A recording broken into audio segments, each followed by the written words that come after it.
Well, there is no place that we would rather be on this opening day than at Yankee Stadium in the Bronx, getting set for game number 1 of this long march toward October. It is crisp right now at the end of March. It will be crisp when postseason baseball arrives. These are two teams that hope to be involved and were a year ago. It's the Brewers and the Yankees today on ESPN.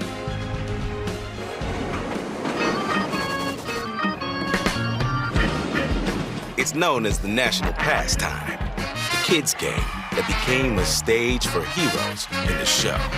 But more than that, baseball is in America's soul. Love like a baseball game. I've been told before.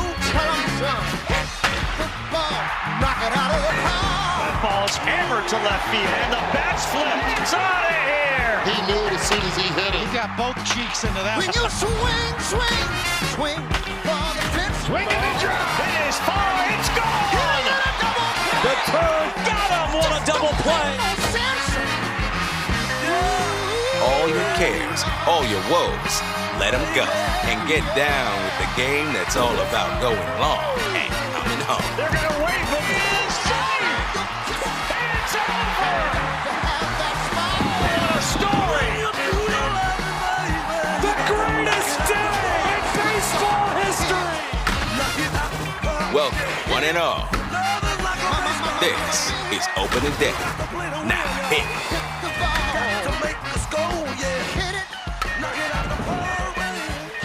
Hey, welcome to Yankee Stadium. Andy Pettitte just threw out the first pitch. He looks like he can still do it. We are glad you're with us today on ESPN. It's the Brewers and the Yankees. Game 1, opening day. Spring training is over. It's time to get serious. Freddie Peralta, Carlos Rodon. The pitching matchup for today's tilt.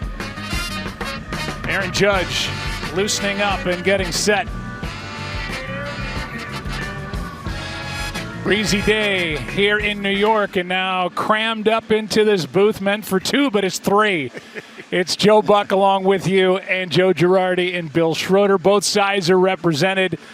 Bill, the longtime voice of the Milwaukee Brewers, about to start his 31st season with the Brewers in the broadcast booth, former player with Milwaukee, and then Joe Girardi. You know his resume, was here as a player in 96 and 97. You caught Andy Pettitte, maybe not that much, but you know what he could do on the mound. Let's talk about opening day. This is a special place. It's a special day, and man, I'm just glad to be here. Yeah, I've been through 30 opening days as a player, coach, or manager, and every one I had butterflies. It didn't matter how many I went through because you wanted to make sure you were prepared for that day and that season, and it's the one game that feels like a playoff game because you're so excited to get it going.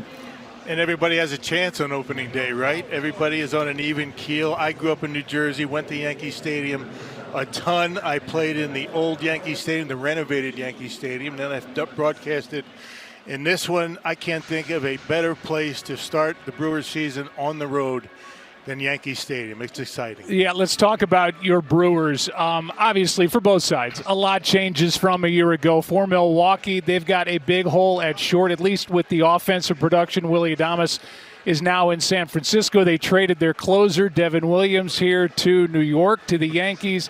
But still, this is a team that should be, at least in my opinion, you don't have to say it, should be a postseason contender. This is a good Milwaukee ball club. I'm going to say it. I think that they're expecting to be in the postseason. They've been in the postseason 6 of the last 7 years. They won the division 3 of the last 4. 2 in a row. They've got some bright young talent. These guys are exciting. They love to run. And one of the guys we're going to highlight here, Jackson Chourio. This guy, the Brewers saw something in him before he even played one game in the major league. They signed him to a long-term deal. He got off to a bit of a slow start. This kid was 21 years old last year, was hitting around 200 the first 2 months of this season, but all of a sudden the switch was flipped. I mean, this guy was unbelievable. The rest of the season, a 305 batting average, 16 homers, 63 RBIs, and 883 OPS. He was a 2020 performer last year at 21, the youngest ever to be a 2020 performer in the big league. Let's talk about the Yankees. I mean, there's so much that changed from a year ago. There's so much that's changed since the beginning of spring training.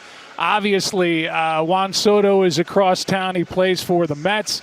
You've got the injury with Garrett Cole. Giancarlo Stanton is not here. He's injured. He's got tendonitis in the elbows. But, and there's plenty of other changes we'll go through during the course of this game. They do have that guy, that MVP, Aaron Judge, is set to click. Yeah, and he struggled early on in March and April, much like Churio, but then he took off once May started. In his last 135 games, look at that, 357, 52 home runs. I mean, that's a whole season in 2 and 3 for me, right? So you start doing that. His on-base percentage was .492, so he was putting up like Nintendo numbers and had a .701 slug. Only Barry Bonds has done that, you know, as of recent. So, I mean, this guy does it all. He's got power, speed, plays really good defense. He's great. All right, it's the Yankees, it's the Brewers. We will take a break. When we come back, we will give you the lineups and the first pitch. Fun day on ESPN. Good matchup. 2 playoff teams from a season ago get set to go here at the start of 2025.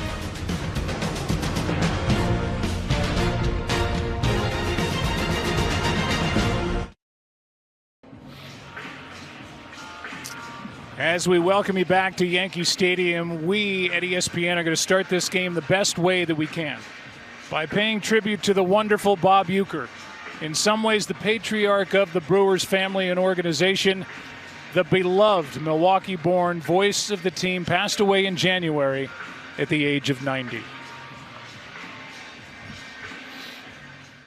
From Yankee Stadium in New York, it's the Brewers and the New York Yankees. Here he comes, 1-2. Swing and a miss! A swing and a fly ball, right field and deep. Get up and get out of here. Gone! And that was no cheapie, folks. That ball was really hit. Around third, a throw, and the Brewers win! Hey, what a ball game!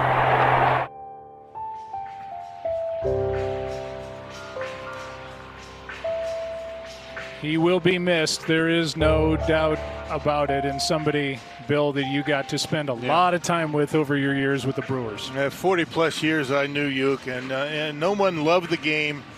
Nobody loved the Brewers. Nobody loved Milwaukee more than Bob Uecker. He cherished every day at the ballpark, had integrity, loyalty, and class, had time for everybody and anybody. He taught us to respect the game, respect the players, and to always cherish what we do for a living, coming to the ballpark and doing baseball games. So he is missed. There's a big hole in the heart of the Brewer family, and he's looking down upon them and hoping to get to a World Series.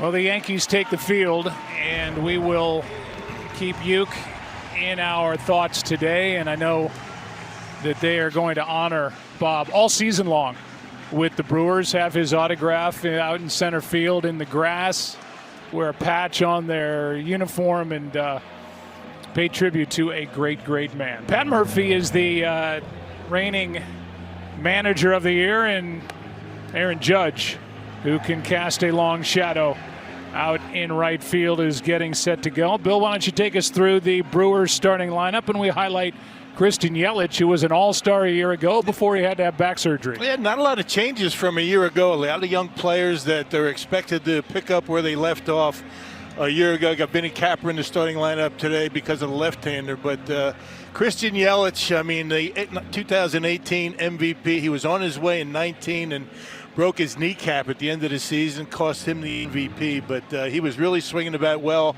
a year ago. Then July came around. He had a back issue, ended up having surgery.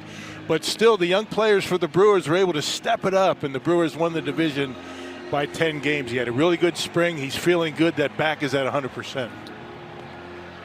Let's talk about Carlos Rodon, Joe Girardi, a guy who is in year 3 of a 6-year deal and had a rough first year, but was much better a year ago. Yeah, he took the struggles of his year in 23 and became a complete pitcher, adding his curveball and his changeup, and his changeup has been really good.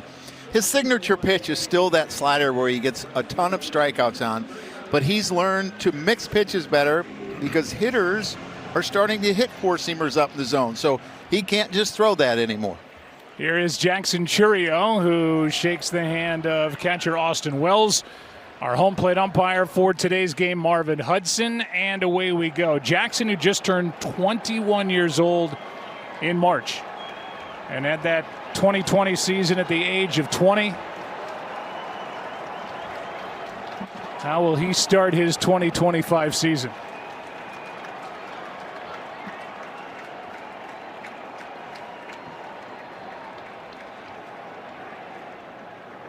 Rodon pitching out of the stretch, pumps one by him, strike one to start the game.